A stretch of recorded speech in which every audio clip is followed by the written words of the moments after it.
Hello વહાલા વિદ્યાર્થી મિત્રો, કેમ છો? મજામાં? મારું નામ છે ફાલ્ગુન આદ્રોજા, હું રાજકોટથી છું અને તમે જોઈ રહ્યા છો ફિઝિક્સ વિથ ફાલ્ગુન સર. તો વહાલા બાળકો, આજે આપણે જોવાના છીએ ખૂબ જ અગત્યનું ચેપ્ટર કિરણ પ્રકાશશાસ્ત્ર અને પ્રકાશીય ઉપકરણોના એમસીક્યુ. બરાબર? તો ચાલો શરૂ કરીએ આપણે ઓલ્ડ ટેક્સ્ટ બુકના પહેલા એમસીક્યુ ની સાથે. અંતર્ગોળ અરીસાની અક્ષ પર 25 સેન્ટીમીટર અંતરે એક વસ્તુ રાખેલી છે બાળકો. તો જે ડેટા આપેલો છે એ લખતા જઈએ આપણે. વસ્તુ અંતરને આપણે બતાવીએ છીએ યુ વડે અને એ આપણને આપેલું છે 25 સેન્ટીમીટર. બરાબર છે?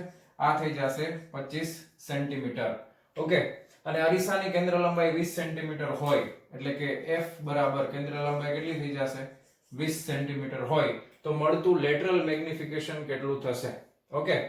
હવે આપણે વાત કરીએ છીએ અંતર્ગોળ અરીસાની. અંતર્ગોળ અરીસાની વાત કરતા હોઈએ તો વસ્તુ જે છે એ અરીસાની સામે મૂકવામાં આવે તો વસ્તુ અંતર છે એ આપણે હંમેશા કઈ સંજ્ઞા સાથે લેશું? માઈનસ. કારણ કે તમે યાદ કરો, આ રીતના જો અંતર્ગોળ અરીસો હોય, બરાબર, અને આ એની અક્ષ છે, તો વસ્તુ તમે આ સાઈડ મૂકશો તો અહીંયા 0 0 હોય. બરાબર? જમણી બાજુ બધું પોઝિટિવ આવે, આ બાજુ બધું નેગેટિવ આવે. એટલે અહીંયા જે વસ્તુ અંતર અને કેન્દ્ર લંબાઈ બંને ડાબી બાજુ જે આપણે લેશું એટલે બંને કેવું આવશે? સંજ્ઞામાં માઈનસ આવશે. ક્લિયર છે? સંજ્ઞા પદ્ધતિ ભૂલવાની નથી. ચાલો, તો આટલું ક્લિયર થઈ ગયું? હા, તો આ વસ્તુ હું જવા દઉં. ચાલો હવે આગળ વધીએ. આપણે ગોતવાનું છે લેટરલ મેગ્નિફિકેશન. લેટરલ મેગ્નિફિકેશન એટલે કે મોટવણી. મોટવણી m બરાબર h' ના છેદમાં h બરાબર -v/u. અરીસા માટેનું સમીકરણ મોટવણીનું શું થાય? -v/u. લેન્સ માટે હોય તો +v/u થઈ જશે. બરાબર? પણ હવે એક વસ્તુ વિચારો, અહીંયા આગળ તમને v નથી આપેલો પણ u અને f આપેલા છે. તો કઈ વાંધો નહીં, આપણે આને ફેરવી નાખશું. આપણી પાસે અરીસાનું સમીકરણ છે 1/f = 1/u + 1/v. હવે આપણે 1/v ને કરતા બનાવીએ તો શું થઈ જાય? 1/f - 1/u. લસા લઈ લ્યો એટલે શું આવે? તો કે f * u. તો અહીંયા થઈ જશે u - f.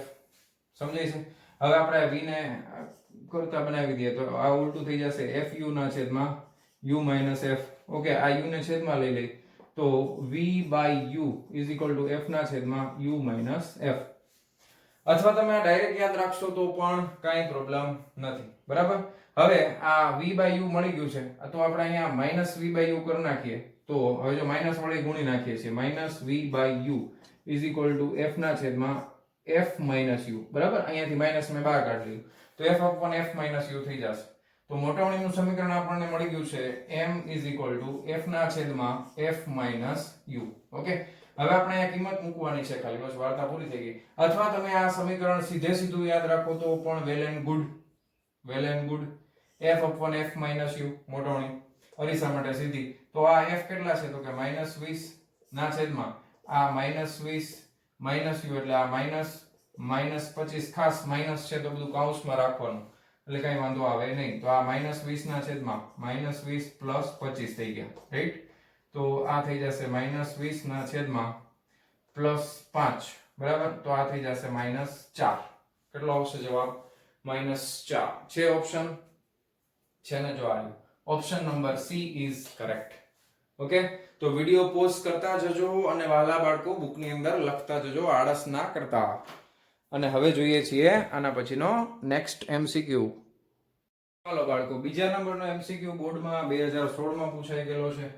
બરાબર? અને આની આગળનો જે MCQ હતો એ પણ ઓલરેડી બોર્ડમાં 2 વાર પૂછાઈ ગયેલો છે. બરાબર? હવે આમાં જોઈએ, તળાવમાં એક માછલી તળાવના કિનારેથી 6.3 મીટર અંતરે રહેલી છે. હવે જો તે કિનારા પરના એક ઝાડને જસ્ટ જોઈ શકતી હોય તો તેની તળાવમાં ઊંડાઈ ખાલી જગ્યા મીટર હશે. પાણીનો વક્રી ભવનાંક 1.33 લો. આ 2016 માં પૂછાઈ ગયેલો છે. બરાબર? હવે આને છે ને આપણે પરિસ્થિતિનું નિર્માણ થોડુંક કરવું પડશે વાલા બાળકો. તો અહીંયા આ ઝાડ છે. બરાબર છે? અને આ ઝાડમાં અહીંયા ક્યાંક માછલી છે. બરાબર? અને આપણે આ માછલી ડ્રો કરી નાખીએ મસ્તીની, તમને મજા આવે એવી. બરાબર? આવી કંઈક માછલી છે. બરાબર? હવે આ માછલી છે ને આ ઝાડને જસ્ટ જોઈ શકે છે. શું કરે છે?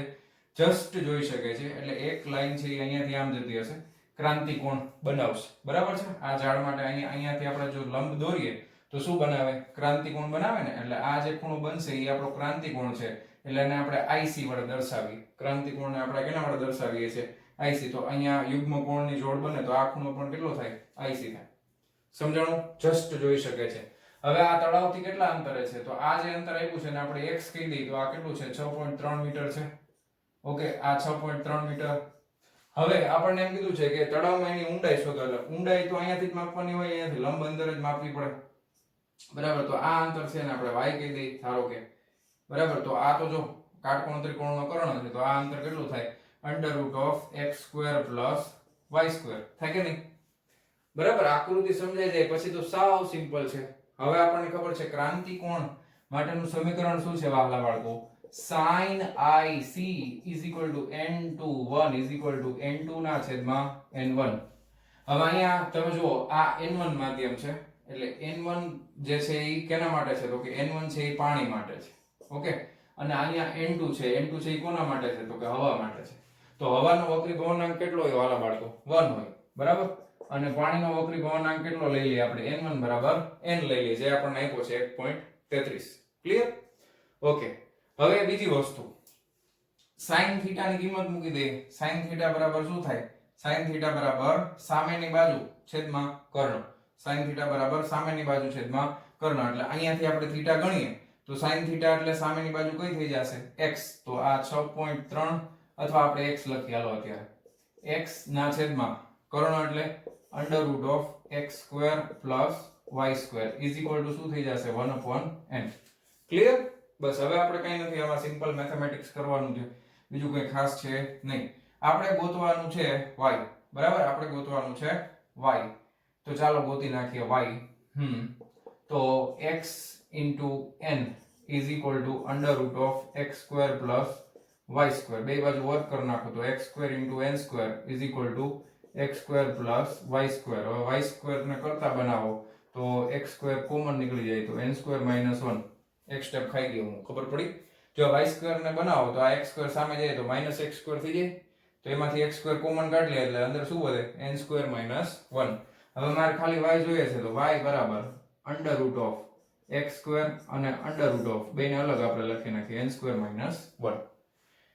ક્લિયર? હવે √x² એટલે તો x જ થઈ જાય ને વળી પાછું, અને આ થઈ જશે √n² - 1. હવે આપણે કિંમત મૂકી દઈએ. જો y બરાબર x કેટલા છે? 6.3 6.3 √n², પાણીનો વક્રી ભવનાંક આપ્યો છે 1.33, તો 1.33 નો વર્ગ -1. હવે આ કેલ્ક્યુલેટ કરો જોઈએ તમારા કેલ્ક્યુલેટર ની અંદર. સાદા કેલ્ક્યુલેટરમાં જરાક કેલ્ક્યુલેટર કરજો વહાલા બાળકો, તો તમને જવાબ મળે છે 5.52. કેટલો મળશે? 5.52.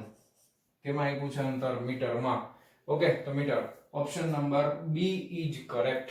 ઓકે, બહુ સરસ MCQ છે અને વ્યવસ્થિત રીતે તમારી બુકમાં લખી લેજો. અને હવે જોઈએ છીએ આના પછીનો નેક્સ્ટ MCQ. ચાલો વહાલા વિદ્યાર્થી મિત્રો, જોઈએ છીએ ત્રીજા નંબરનો MCQ. બહિર્ગોળ લેન્સ માટે જ્યારે વસ્તુની ઊંચાઈ પ્રતિબિંબની ઊંચાઈ કરતા 2 ગણી હોય તો વસ્તુ અંતર ખાલી જગ્યા જેટલું થશે. લેન્સની કેન્દ્ર લંબાઈ સ્મોલ f છે અને 4 ઓપ્શન આપ્યા છે અને આ ઓલરેડી બોર્ડમાં 2014 માં પૂછાઈ ગયો છે, એના જેવો છે. 2014 માં 3 ગણી આપી હતી, બરાબર. બાકી કઈ ડિફરન્સ હતો નહીં. હવે જો ખાસ ધ્યાનથી જોજો, આ પેલા MCQ જેવો છે એ અરીસા માટે હતો, આ લેન્સ માટે છે. દાખલા તરીકે આ બહિર્ગોળ લેન્સ છે, તમે વસ્તુ અહીંયા મૂકો છો એટલે આ વસ્તુની ઊંચાઈ થઈ ગઈ h, બરાબર. હવે એ પ્રતિબિંબની જે રચના થશે એ પ્રતિબિંબની રચના આ બાજુ ક્યાંક થાય છે તો આ જે છે એ h' થઈ જશે, બરાબર. હવે તમને જે શરત શું કીધું છે કે વસ્તુની ઊંચાઈ પ્રતિબિંબની ઊંચાઈ કરતા 2 ગણી, એટલે આ છે ને એ આના કરતા 2 ગણી મોટી છે એટલે h બરાબર શું થાય? 2h' થાય ને મૂલ્યના સ્વરૂપમાં. h બરાબર શું લખાય? 2h' થાય, બરાબર. કારણ કે ફરીથી વાંચો, પ્રતિબિંબની ઊંચાઈ કરતા 2 ગણી છે વસ્તુની ઊંચાઈ, આ h પ્રતિબિંબની ઊંચાઈ કરતા 2 ગણી છે એટલે આને મારે 2 વડે ગુણી તો 2 સરખા. આટલું ક્લિયર? હવે ઓકે, પરફેક્ટ, રેડી. હવે આપણે વાત કરીએ છીએ મોટવણીની લેન્સ માટે. મોટવણી શું થાય? તો કે પ્રતિબિંબની ઊંચાઈ ના છેદમાં વસ્તુની ઊંચાઈ બરાબર v/u, બરાબર. આ સમીકરણ છે લેન્સ માટે મોટવણીનું. h' ના છેદમાં h બરાબર v ના છેદમાં u. અરીસાનું હોય તો -v/u આવશે, લેન્સનું હોય તો +v/u આવશે. બસ આટલો જ ડિફરન્સ છે, બરાબર. ચાલો હવે એક બીજી વસ્તુ જુઓ. હવે આપણે જ્યારે આમાં કિંમત મૂકશું ત્યારે આપણે સંજ્ઞા પ્રણાલીની સાથે મૂકશું. જો આ h' છે ઈ નીચે તરફ છે, બરાબર. ઉપર તરફ જે કંઈ પણ હોય પોઝિટિવ લેવાનું, નીચે તરફ જે કંઈ પણ હોય ઈ નેગેટિવ. તો h' છે એ નેગેટિવ આવશે એટલે -h' સંજ્ઞા પ્રણાલીની સાથે. અને h ની કિંમત કેટલી છે? તો કે 2h' છે. ઓકે, તો આ બે કેન્સલ થઈ ગયા. h' કેટલા આવ્યા? મોટવણી આપણને મળી -1/2. ક્લિયર આટલું? હવે આપણે અહીંયા વસ્તુનું અંતર પૂછ્યું છે તો ઓલા MCQ ની જેમ જ હવે આપણે લેન્સનું સમીકરણ લખી નાખીએ 1/f = 1/v - 1/u. બીજો ડિફરન્સ, અરીસાનું સૂત્ર હોય તો 1/f = 1/v + 1/u આવશે. લેન્સનું સમીકરણ હોય તો 1/f = 1/v - 1/u આવશે. બરાબર છે. હવે આપણે આગળના MCQ માં કર્યું છે એમ જ તે 1/v ને કરતા બનાવી દઈએ તો 1/v ને કરતા બનાવીએ તો આ શું થઈ જશે 1/f + 1/u લસા લઈએ એટલે f અને u આ થઈ જશે u + f. બરાબર છે. ઓકે, હવે આ v ને થઈ ગયું. બરાબર. હવે આને ઉલટું કરી નાખીએ એટલે v = શું થઈ જશે fu ના છેદમાં u + f. બરાબર. આ v ને સામે u ને આ બાજુ લઈએ એટલે v ના છેદમાં u = f ના છેદમાં u + f. રેડી? ક્લિયર? આટલું? ઓકે. બસ હવે આપણે શું કરવાનું છે? બસ હવે આપણે અહીંયા મૂકી દઈશું એટલે વાર્તા પૂરી થઈ જશે. એટલે આપણે અહીંયા મૂકશું. હવે જો હા, લેન્સ માટે કેન્દ્ર લંબાઈ વસ્તુ તમે કઈ બાજુ મૂકી છે u. u ક્યાં મૂકેલું છે? લેન્સની ડાબી તરફ. એટલે u તમે જે લખશો ઈ કેવું લેવાનું થશે? માઈનસ. અને કેન્દ્ર લંબાઈ બહિર્ગોળ લેન્સ છે એટલે f તો પ્લસ જ આવશે.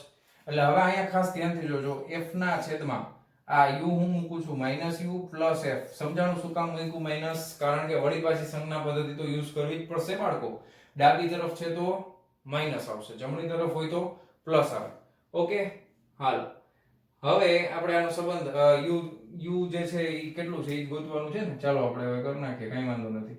આ માઈનસ આ સામે લઈ જાય એટલે -u + f અને આ બગડો સામે લઈ જાય એટલે આ થઈ ગયા 2f એટલે -- +u - f = 2f. આ f ને સામે લઈ જાય એટલે u = 2 + 1 એટલે 3f. બરાબર. તો વસ્તુ અંતર કેટલા છે? કેના જેટલું હશે? Option number C is correct. કેટલું હશે? 3f. કેટલું હશે? 3f. બરાબર છે. જોજો, ખાસ ધ્યાન રાખજો. આ ચેપ્ટરના બધા MCQ મોસ્ટ ઓફ MCQ માં સંજ્ઞા પદ્ધતિ ખાસ ઉપયોગમાં લેવાની છે. એ જો નહીં લ્યો પ્લસ માઈનસ માં લોચા મારશો તો જવાબ નહીં આવે. એટલે ખાસ સંજ્ઞા પદ્ધતિ સમજી લેવાનું. ઉપરનું ધન, નીચેનું ઋણ, ડાબી બાજુનું ઋણ, જમણી બાજુનું ધન. ક્લિયર? નોટ ડાઉન કરી લ્યો તમારી બુકમાં. અને હવે જોઈએ છીએ આના પછીનો MCQ. બાળકો, ચોથા નંબરનો MCQ. એક ટાંકીમાં સ્મોલ n વક્રી ભવનાંક ધરાવતું પ્રવાહી ભરવામાં આવે છે. એક સમતલ અરીસો ટાંકીના તળિયે મૂકેલો છે. પ્રવાહીની સપાટી પર એક બિંદુવત વસ્તુ કેપિટલ P અરીસાથી સ્મોલ h ઊંચાઈએ રાખેલી છે. એક અવલોકનકાર આ વસ્તુનું અને તેના પ્રતિબિંબનું ઉપરથી નીચે લંબ તરફ અવલોકન કરે છે. તો વસ્તુ અને તેના પ્રતિબિંબ વચ્ચેનું અંતર કેટલું હશે? બરાબર. હવે આ પરિસ્થિતિનું આપણે નિર્માણ કરીને જોઈ લઈએ. દાખલા તરીકે આ એક આખું પાણી ભરેલું પાત્ર, પાણી નહીં પણ આપણને પ્રવાહી કીધું છે ને ખબર નથી પાણી છે શું છે એ નથી કીધું આપણને. n વક્રી ભવનાંક વાળું છે. હવે અરીસો છે ને અહીંયા છે જો. બરાબર. દાખલા તરીકે આ અરીસો છે. ઓકે. એક સમતલ અરીસો. હા, પ્રવાહીની સપાટી પર એક બિંદુવત વસ્તુ અરીસાથી h ઊંચાઈએ રાખેલી છે. હવે છે ને આ પ્રવાહીની આ સપાટી. બરાબર. હવે બિંદુવત વસ્તુ છે એ દાખલા તરીકે આપણે મૂકી દઈએ અહીંયાથી h ઊંચાઈ ઉપર રાખેલી છે. ધારો કે અહીંયા એક બિંદુવત વસ્તુ છે એ અરીસાથી કેટલી ઊંચાઈએ મૂકેલી છે? આ h અંતરે મૂકેલી. બરાબર. રેડ પેન થી નહીં બરોબર દેખાય એટલે આ h અંતરે મૂકેલી છે. ઓકે.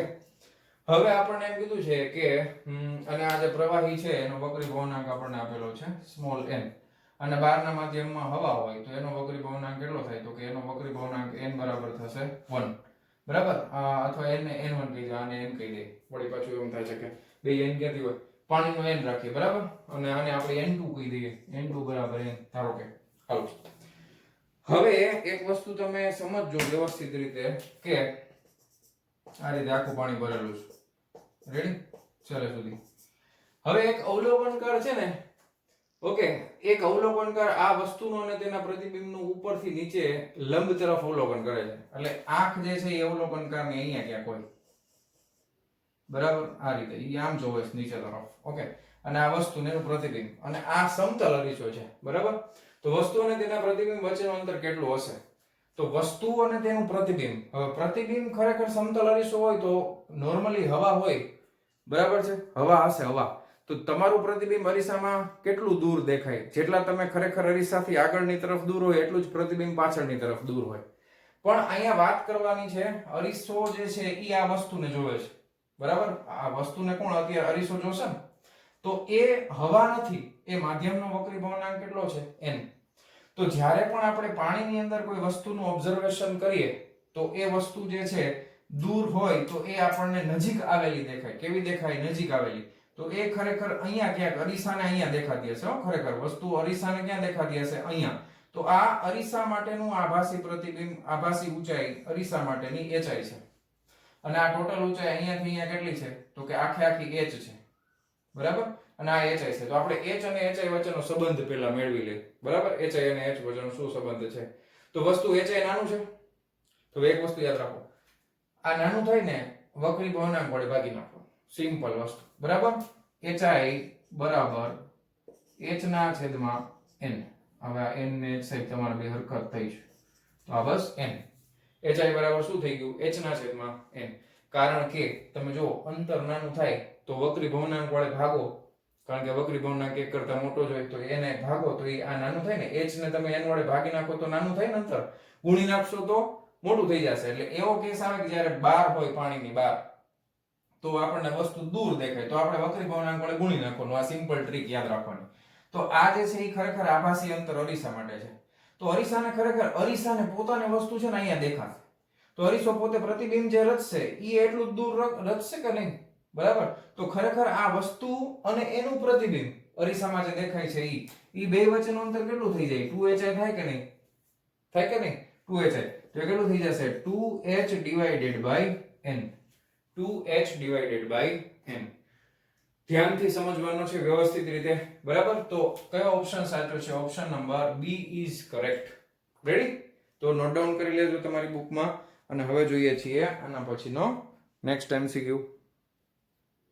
નેક્સ્ટ MCQ બોર્ડમાં 2015 માં પૂછાઈ ગયેલો અને આગળના MCQ જેવો જ છે, થોડો ઘણો ડિફરન્સ છે, બહુ કઈ છે નહીં. એક કૂવાની ઊંડાઈ 5.5 મીટર છે. જો કૂવો પાણીથી સંપૂર્ણ ભરેલો હોય અને પાણીનો વક્રી ભવનાંક 1.33 હોય તો ઉપરથી શિરોલંબ જોતા કૂવાનું તળિયું કેટલું ઊંચું આવેલું જણાવશે. બરાબર? આપણને ખબર છે કે પાણીથી ભરેલી કોઈ વસ્તુ હોય એમાં અંદરની વસ્તુ હોય એ આપણને ઉપર આવેલી દેખાય, તો કેટલું ઊંચું આવેલું દેખાશે એ હવે જોઈએ આપણે. હવે જ્યારે એક સિમ્પલ વસ્તુ તમે લોજિક સમજો, બરાબર છે? આ એકચ્યુઅલમાં સાચી ઊંચાઈ છે, તમને પાછી આકૃતિ દોરી સમજાવું. દાખલા તરીકે આ કૂવો છે, બરાબર? હવે પાણી નથી દોડતું, આ પાણીથી આખે આખો ભરેલો છે, હાલો અહીંયા સુધી ભરેલો છે. હવે આ એકચ્યુઅલમાં એની ઊંચાઈ કેટલી આપી છે? તો કે આ 5.5 મીટર આપી છે, બરાબર? હવે તમે જ્યારે અહીંયાથી ઓબ્ઝર્વેશન કરશો વાલા બાળકો નીચે તરફ, બરાબર, તો તમને 5.5 નહીં દેખાય, એ તમને કંઈક ઓછું દેખાશે. એટલે તમને ખરેખર આટલું કંઈક દેખાય છે, બરાબર? હવે ઈ ગોતવું હોય આપણને, ખરેખર ઊંચું આવે છે તો આને આપણે એક કરતા મોટી સંખ્યા વડે ભાગી તો જ જવાબ નાનો આવે ને. તો જે વક્રી ભવનાંક આપ્યો હોય ને એના વડે ભાગી નાખવાનું, બીજી કોઈ માથાકૂટ લાંબી નહીં કરવાની, બરાબર? 5.5 ભાગ્યા 1.33 કરશો એટલે તમને એનો જવાબ જે મળશે એ મળશે 4.135. તો તમને ખરેખર આ છે ને 4.135 મીટર ઊંડું દેખાય. તો તમને એમ નથી પૂછ્યું, તમને એમ પૂછ્યું છે કે તળિયું કેટલું ઊંચું આવેલું જણાશે. તો આ તળિયું ઊંચું કેટલું આવ્યું? તો કે 5.5 માઇનસ 4.135. આ જવાબ છે, બરાબર? અને ઈ જવાબ આવશે 1.365 મીટર. 1.365 મીટર. એટલે આને આપણે લખી શકાય 1.37 મીટર નિયર અબાઉટ. રેડી? તો કયો ઓપ્શન સાચો છે વાલા બાળકો? Option number D is correct. Option number D is correct. Ready? સમજાઈ ગયું ને? સીધી શોર્ટકટ ટ્રીક, વક્રી ભવનાંક વડે ભાગી નાખવાનું એટલે એટલું ઊંચું થઈ ગયું, પછી આમાંથી બાદ કરી નાખો, વાર્તા પૂરી થઈ ગઈ. ક્લિયર? ચાલો તો લખી લેજો બુકમાં. અને હવે જોઈએ છીએ આના પછીનો નેક્સ્ટ MCQ. નેક્સ્ટ MCQ છે, એક પ્રકાશ કિરણ ઘટ્ટ માધ્યમમાંથી પાતળા માધ્યમમાં ગતિ કરે છે. આ માધ્યમ માટેનો ક્રાંતિકોણ C છે. તો કિરણનું મહત્તમ વિચલન કેટલું થશે? ખાલી જગ્યા જેટલું થશે. ચાલો દાખલા તરીકે આ ઘટ્ટ માધ્યમ છે, ધારો કે, ધારવામાં આપણે કઈ પૈસા દેવાના તો છે નહીં, બરાબર? આ ઘટ્ટ માધ્યમ છે, અહીંયા બાર છે, પાતળું માધ્યમ છે. હવે એક પ્રકાશનું કિરણ છે ને ખરેખર આમ જતું હતું, બરાબર? હવે ઈ આમ જો કઈ હોત નહીં તો આમ સીધે સીધું વયું ગયું હોત ને, બરાબર? પણ હવે ઘટમાંથી પાતળામાં જતું હતું, બરાબર? અને અહીંયા આગળ મળી ગયો એને કંઈક ક્રાંતિકોણ. આ એનો ક્રાંતિકોણ હતો, બરાબર. હવે ક્રાંતિકોણ આટલો હતો, બરાબર, તો એ પછી વિચલન પામીને પાછું અંદરની તરફ એટલા જ ખૂણે પાછું વિચલન પામે ને આમ, એટલે એ છે ને ક્રાંતિકોણ જેટલું વિચલન પામીને આમ આવતું રહ્યું, બરાબર. હવે વિચલન કોણ કોને કહેવાય કે જે એનો ખરેખર ગતિપથ હતો એમાંથી જે વિચલિત થઈને આમ વયું ગયું, તો આ જે ખૂણો બને છે બાળકો, આને આપણે વિચલન કહેશું. શું કહેવાનું છે? વિચલન કોણ. કારણ કે એનો જે એક્ચ્યુઅલમાં ગતિપથ હતો એ આમ હતો, પણ એ ખરેખર અહીંયાથી વિચલિત થઈને આમ વયું ગયું, તો આ જે એક્ચ્યુઅલમાં ગયું અને જે એનો પહેલાનો પથ હતો એ બે વચ્ચેનો ખૂણો છે એને શું કહેવાય? વિચલન કોણ. અને બીજું ક્રાંતિકોણ આપ્યું છે, તો ક્રાંતિકોણ હશે તો એ ક્રાંતિકોણ જેટલું હશે તો એ પૂર્ણ આંતરિક પરાવર્તન થશે ને, તો પૂર્ણ આંતરિક પરાવર્તન માટે આપાત કોણ બરાબર જ તે ક્રાંતિકોણ થાય અને પરાવર્તિત કોણ એ ક્રાંતિકોણ જ થાય, એટલે આ બે સીસી આવશે. હવે તો જવાબ તમને એમનેમ આવડી જાય, આકૃતિ ખબર પડી ગઈ એટલે. આ ટોટલ કેટલું થાય બોલો જી? અહીંયાથી અહીંયા સુધીનું 180 થાય કે નહીં? 180 એટલે કેટલા થાય? 180 એટલે પાઈ. હવે એમાંથી કેટલા નીકળી ગયા? c વત્તા c કેટલા? 2c. તો પાઈ માઈનસ કેટલા આવે? 2c. થઈ ગયું. Option number B is correct. Okay, note down કરી લેજો વિડિયો પોઝ કરીને. અને હવે જોઈએ છીએ નેક્સ્ટ એમસીક્યુ. બાળકો નેક્સ્ટ એમસીક્યુ છે 7મા નંબરનો. સમાન કેન્દ્ર લંબાઈ ધરાવતા બે અંતર્ગોળ અરીસાની સમાન અક્ષ પર અરીસાની વચ્ચે મધ્યમાં બિંદુવત વસ્તુ O મૂકેલી છે. જો અંતિમ પ્રતિબિંબ વસ્તુના સ્થાન આગળ જ રચાતું હોય તો બે અરીસા વચ્ચેનું અંતર ખાલી જગ્યા થશે. અરીસાની કેન્દ્ર લંબાઈ f લો. બરાબર છે. હવે આવી છે ને બે પરિસ્થિતિ, બે અલગ અલગ પરિસ્થિતિનું નિર્માણ થઈ શકે. તેમાંથી એક હું અત્યારે તમને સમજાવું કે જે આના જવાબની હારે મેચ થાય છે, બરાબર. પછી બીજી પરિસ્થિતિ છે એ હમણાં તમને પહેલા આપેલી સમજાવી દઉં, પછી બીજી સમજાવું. ચાલો. દાખલા તરીકે બે અંતર્ગોળ અરીસા છે આ રીતે મૂકેલા છે, એની આ મુખ્ય અક્ષ છે, બરાબર છે, અને એના સેન્ટરમાં એક વસ્તુ મૂકેલી છે O. ધારો કે આ વસ્તુ O છે. હવે છે ને પ્રતિબિંબ અહીંયા જ રચાય છે એટલે O ડેશ, અને પાછું બેયની કેન્દ્ર લંબાઈ તમને જે આપેલી છે એ બે કેટલી છે? સરખી છે. તો કે આ f કેન્દ્ર લંબાઈ અને આ પણ f છે, બરાબર. હવે તમે કહેશો સર તમે કેમ નથી કરી લીધું? આ f જ છે. હવે જો સમજાવું કે દાખલા તરીકે કોઈ પ્રકાશનું કિરણ આમાં ભટકાઈ અને અહીંયાથી પાસ થાય છે, બરાબર, તો એ અહીંયાથી આમ સીધે સીધું નીકળી જશે. ક્લિયર? આટલું સમજાણું. હવે અહીંયા ભટકાશે તો અહીંયાથી એ અહીંયા સમાંતર જશે પ્રકાશનું કિરણ, બરાબર.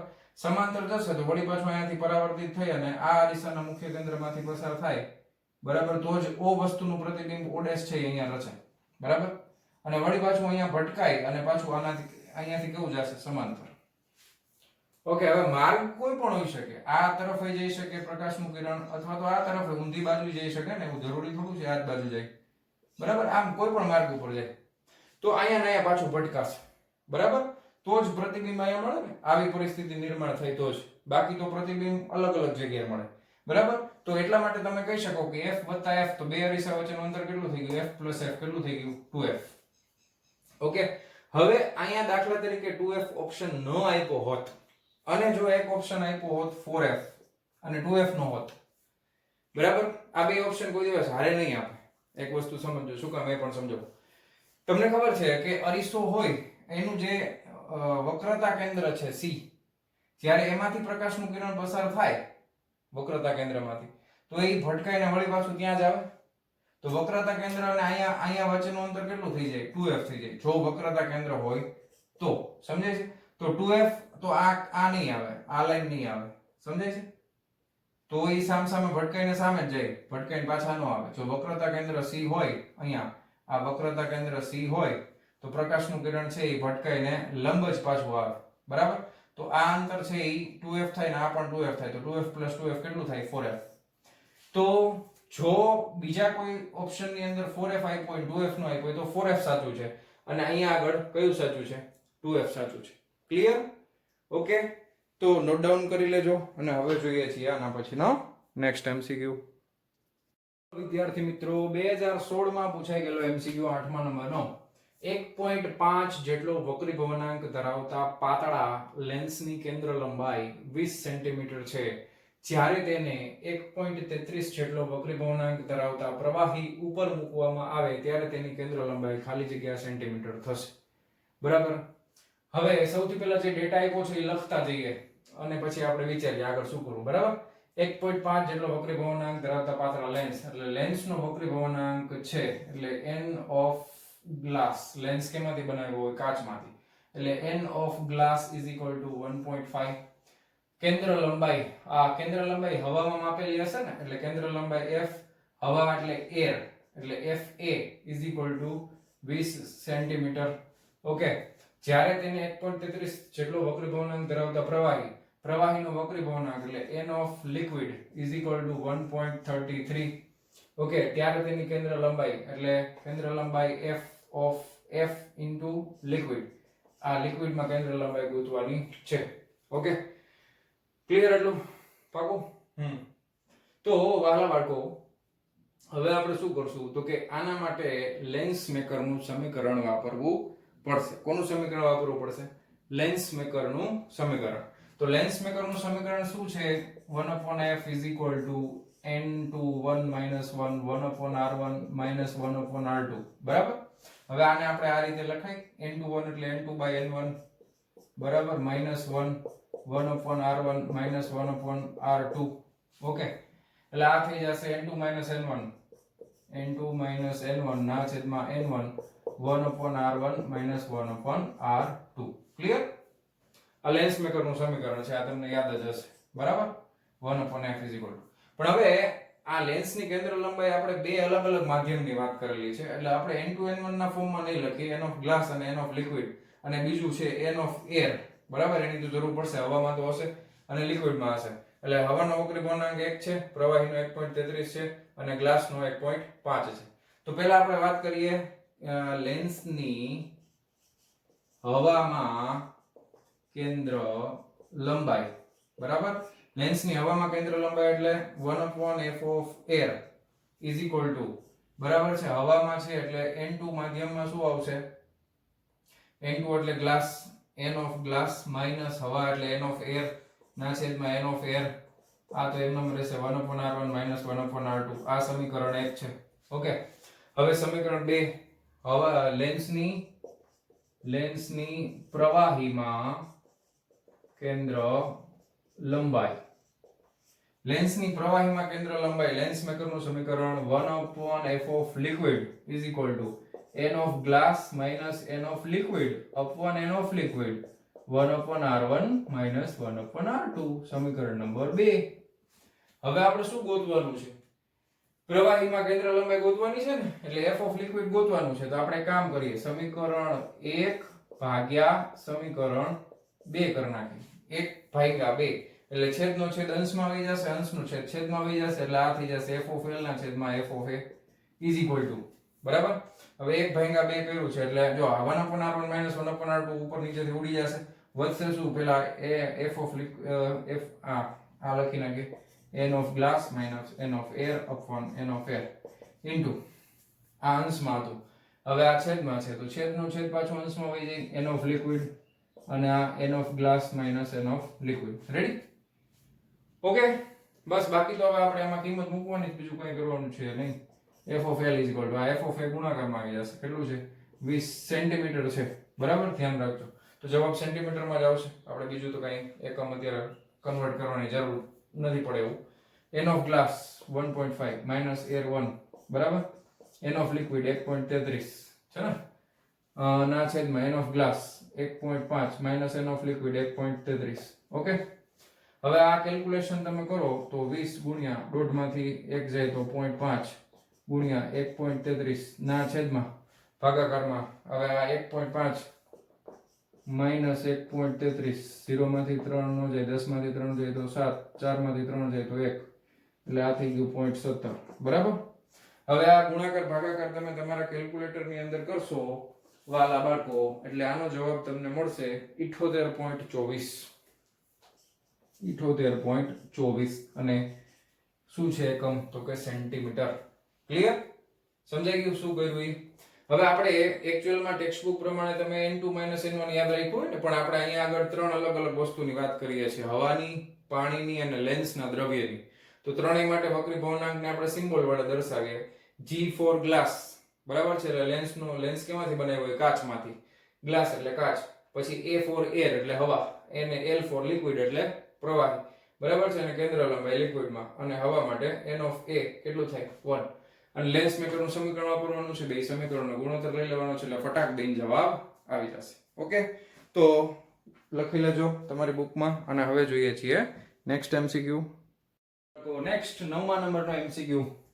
એક ટાંકીમાં 30 સેન્ટીમીટર ઊંચાઈ સુધી પાણી અને તેની ઉપર બીજા 30 સેન્ટીમીટર સુધી તેલ ભરેલું છે. ઉપરથી શિરોલંબ દિશામાં ટાંકીનું તળિયું જોતા તે ખાલી જગ્યા સેન્ટીમીટર ઉપર ખસેલું દેખાશે. પાણી અને તેલનો વક્રી ભવનાંક અનુક્રમે 1.33 અને 1.28 લો. બરાબર છે, આવું મેં તમને કીધું તો એ પ્રમાણે. પણ હવે અહીંયા બે અલગ અલગ લેયર આપ્યા છે, તો કાંઈ વાંધો નહીં, બેનું ઊંચું જેટલું દેખાતું હોય એટલું પછી બાદ કરી નાખશું. બરાબર, દાખલા તરીકે અહીંયા પાણી ભરેલું છે અને અહીંયા તેલ ભરેલું છે.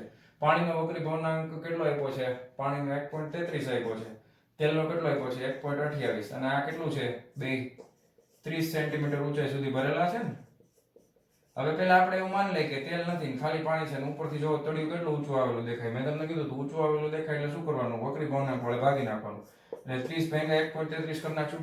બરાબર, હવે આ તમે કેલ્ક્યુલેટરમાં 30 ભાગ્યા 1.33 કરશો એટલે તમને જવાબ મળશે 22.55.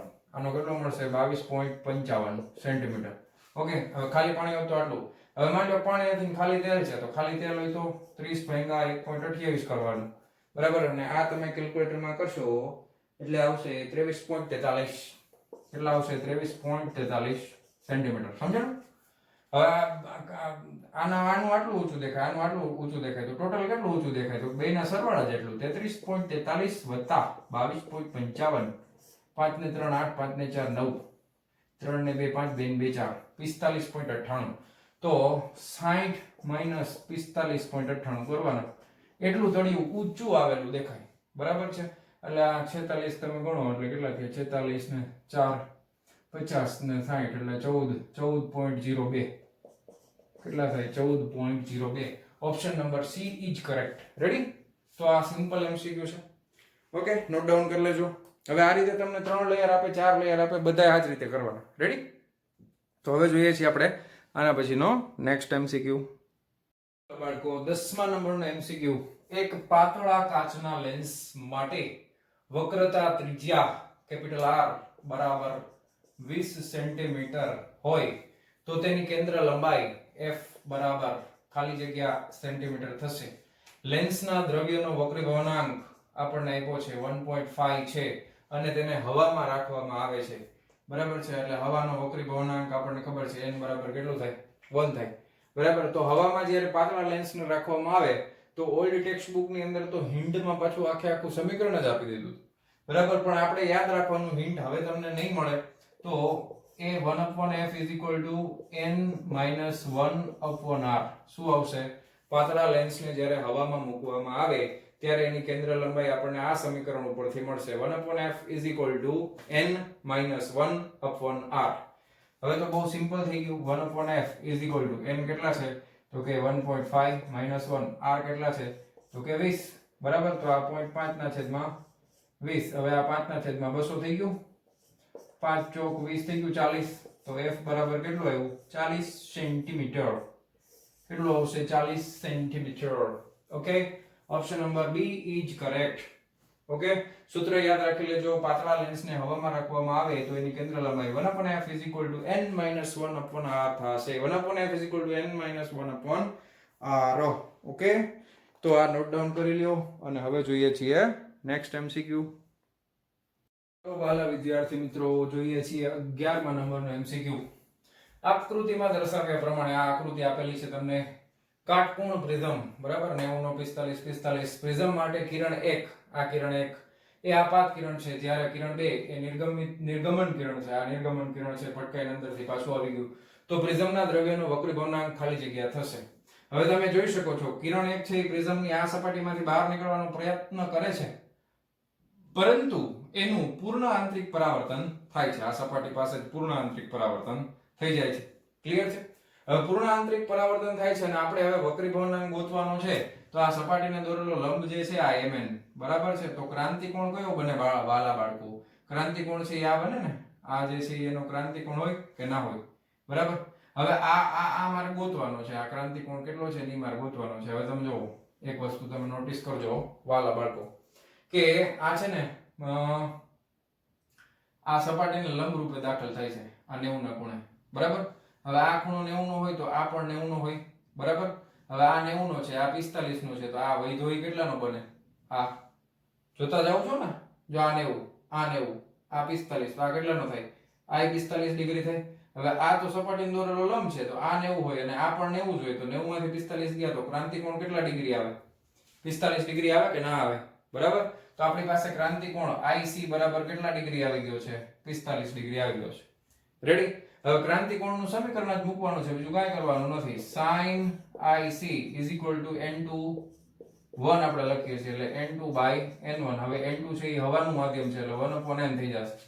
હવે તમારે n2 1 માં લફડામાં ન પડવું હોય તો સીધું આમ જ યાદ રાખવાનું, sin IC બરાબર 1/n, એટલે કોઈ દી કાંઈ માથાકૂટ જ નહીં. ક્લિયર. હવે n એટલે માધ્યમના વક્રી કોણ, આ આપણે ગોતવાનું છે. IC કેટલા છે? 45 ડિગ્રી છે, એટલે અહીંયા થઈ જશે sin 45 બરાબર 1/n. તો n બરાબર શું થઈ જાય? 1/sin 45. sin 45 એટલે કેટલા થાય? sin 45 એટલે કેટલા થાય? 1/√2. છેદનો છેદ ક્યાં આવી ગયો? અંશમાં. તો n બરાબર કેટલા આવ્યા? √2. છે ઓપ્શન છે ને, option number D is correct. Okay. તો વહાલા વિદ્યાર્થી મિત્રો, કિરણ પ્રકાશ શાસ્ત્ર ઓકે અને પ્રકાશીય ઉપકરણનો MCQ નો પહેલો લેક્ચર આપણે આજે અહીંયા 11મા MCQ પાસે કમ્પ્લીટ કરીએ છીએ અને આના પછીના લેક્ચરમાં આપણે 12મા નંબરના MCQ ની સાથે શરૂ કરશું. ઓકે. તો મળીએ છીએ નેક્સ્ટ વિડિયો લેક્ચરમાં વહાલા બાળકો. ત્યાં સુધી આવજો and best of luck for the reading.